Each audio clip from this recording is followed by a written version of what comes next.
my gosh, do we have enough time to talk about my family, my background, and my roots? Who am I? Well, I'm Bettina Boateng.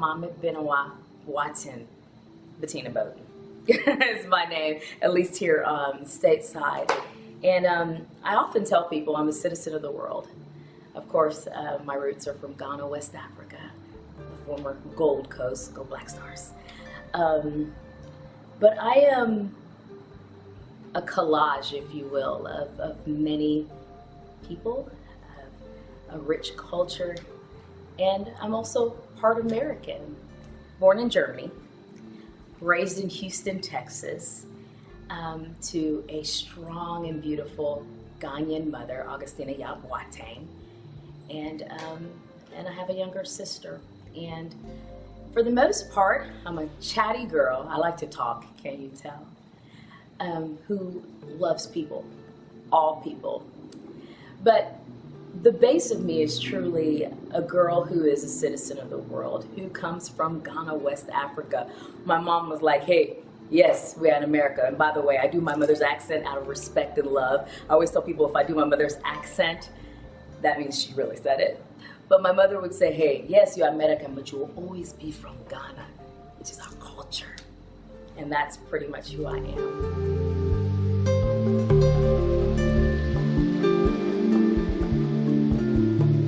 Life growing up as a Ghanaian American in the U.S. was very interesting because at home, everything was Ghana. Everything was culture, everything was decent and in order. I grew up in a very strict household. My mother had expectations. She would say, hey, I didn't come from Ghana for you to just sit around and do nothing. You must be great. So at home, I was great. And also, when we left the house, I had to carry those expectations as well. My mom used to always say in school, don't bring a B to my house. If you bring a B, that means you'll bring a C. So I only brought A's. Her expectations were clear and direct. And she was hardworking. She worked 3 jobs, and we worked at home, and we worked hard in school. It was our privilege, and we were very clear that we are here to make a difference, not only for our American family, but for our family back home.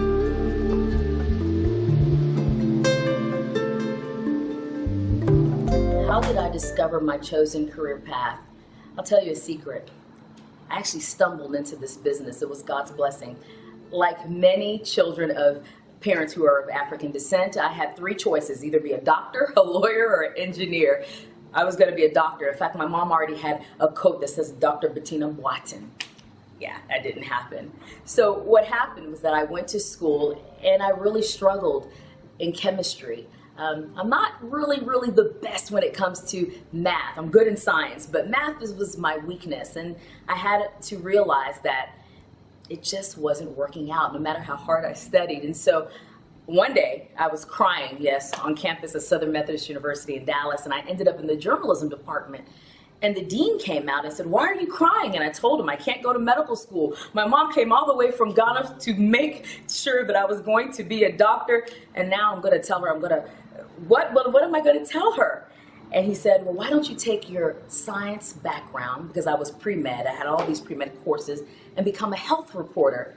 And I looked at him and I said, do you know my mom? I'm going to tell her I'm going to be a health journalist. My mom would say, what? You're going to talk for a living about science? And that was the very beginning. In fact, now, if you let my mom tell the story, she'll say, hey, I knew Bettina was going to be a journalist since she was a little girl. She's always talking. Well, now, that's what I do. I talk for a living.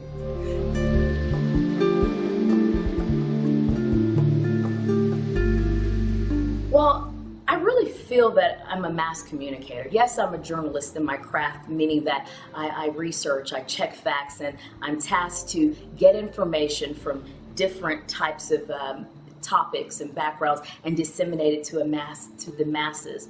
But I really feel that at heart I'm a communicator. I look to find the common thread that make people happy, that make people concerned, that make people angry.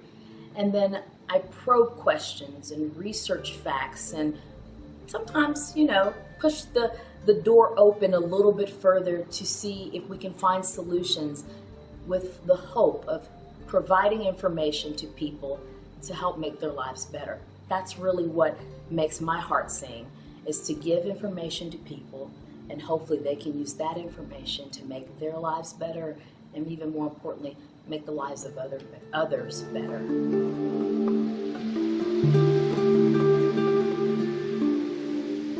What obstacles did I face, especially in this business? I have to say I've been very blessed.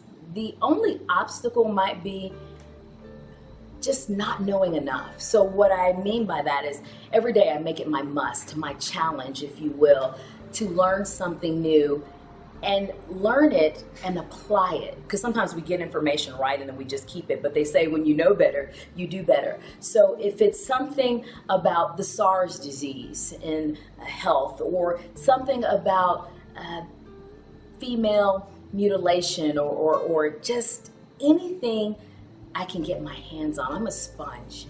I want to know what is happening, not only in America, not only in Europe, not only in Asia, but particularly our continent of Africa, West Africa, because I'm from there. I want to know what makes people happy, sad, what are the challenges, and more importantly, what are the solutions that we can discover, find, and apply to, again, make lives better.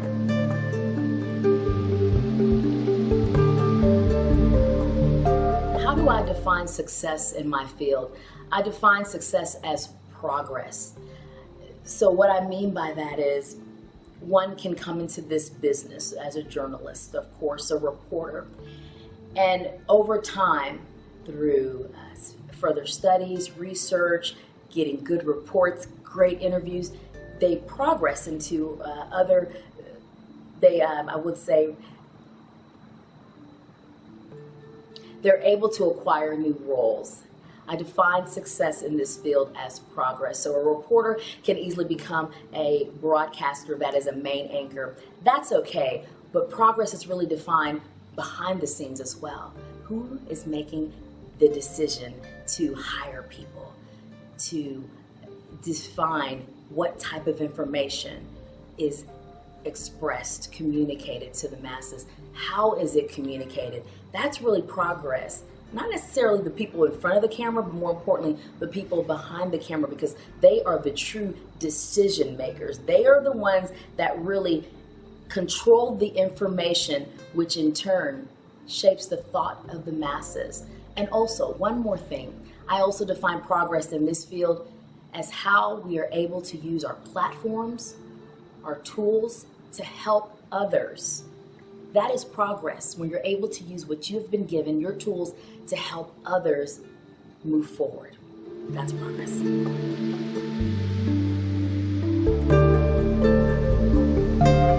Wow. Being a minority in this business, especially being an African, is very interesting because automatically you become the African expert. So if something's happening in Egypt, let's ask Bettina. If something's happening in South Africa, let's ask Bettina. If something is happening in West Africa, Ghana, they're gonna ask me. It's really an humbling role, but it's also a stressful one, because for me, that means I have to get it right. And I have to get it right consistently and on the first time. What I mean by that is I have to make sure that the message, the pictures, the tweets, the 30-second news articles that go forth about the continent of Africa, any of the other countries, Nigeria, Togo, Cote d'Ivoire, is accurate, from everything to the pronunciation, to the understanding, to the understanding of different dialects, ethnic groups. So to me, it's very stressful because I want to get it right. Because not only do I represent our continent, not only do I represent West Africa, but I'm also being viewed by the masses as a voice coming out of Africa. So it has to be right.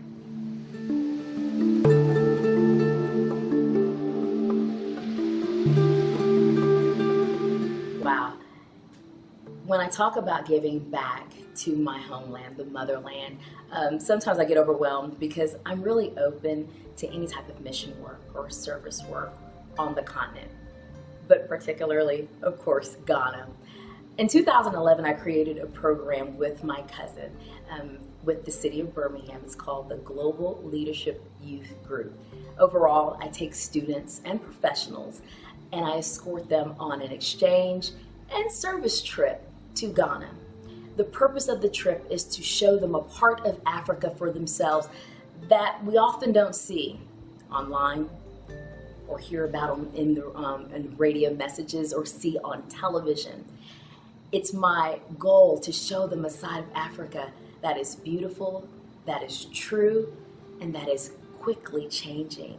I show them the highs from the beautiful 5-star hotels that are growing and building just about everywhere. And I also take them into the rural villages that are rich with lush landscapes, beautiful places, and smiling faces.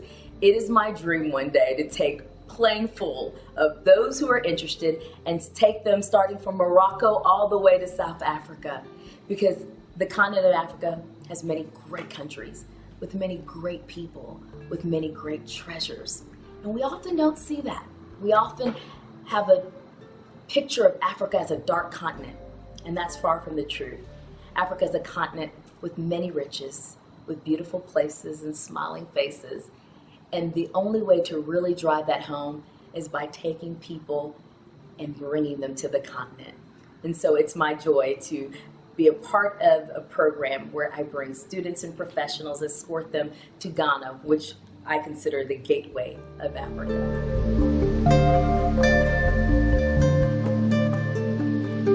Well, the first thing I would say is my own personal mantra. Your passion will pin you to your purpose. If you're passionate about it, go forth and prosper. In this line of work, communications, whether it's online, whether it's over the radio waves, whether it's a broadcast medium, commit yourself to number one, mastering the language that you are communicating in. So if you are communicating in Senegal and you're speaking French, be the best French speaker you can be. But don't only limit yourself to one language. Learn as many languages as you can and master it, at least to a good layman level. And then open yourself up to the world. This is a business where constructive criticism comes every single day. People will talk about what you look like, how you sound, and what you pronounce, but just have a thick, how you pronounce things, just have a thick skin and go all in. And just make sure that you commit to yourself that in everything you do it with excellency. Do not compromise and be true to yourself. Being a minority, a person of color, being an African in journalism, you have to come to expect and also receive that you must be the best. You have to be the first one in the door and the last one in the door. You must not only check things once, twice, but 3 times. And don't be afraid to ask the tough questions. And don't be afraid to receive the tough responses. Be open, work hard, and like my grandmother would say, sankofa, go back and get it, meaning that there are people behind you that are also trying to get into the business. So once you have acquired a role, don't forget to help your fellow brother or sister. Give them the opportunity. Take an intern under your wing. Always keep growing. Keep tapping into each other. Involve yourself in training and work hard. Because hard work in this business, it will pay off.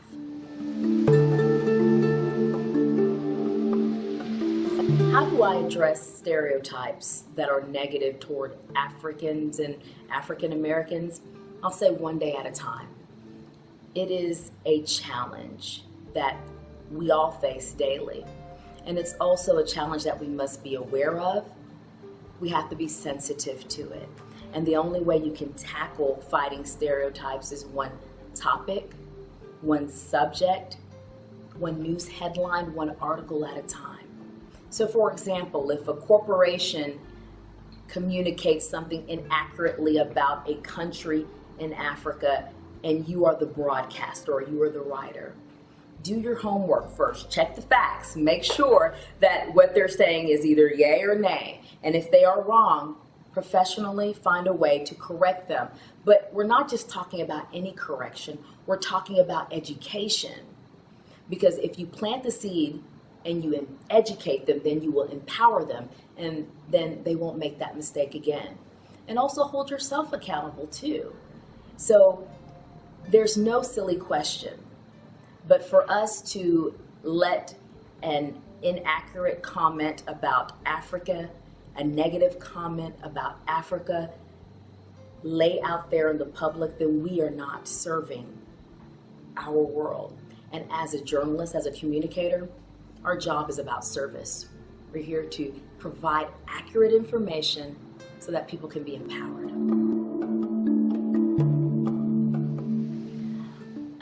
Well, first of all, I just want to thank this awesome platform for providing me an opportunity to share just a little bit. My final words is that, again, let your passion pin you to your purpose, and know that whether you're from South Africa, whether you're from Benin, no matter where you're from, if you can dream it, you can achieve it. So do go forth and prosper. And don't forget to sankofa. Go back and help others along the way. That's success, when we help one another. Thank you, and God bless you.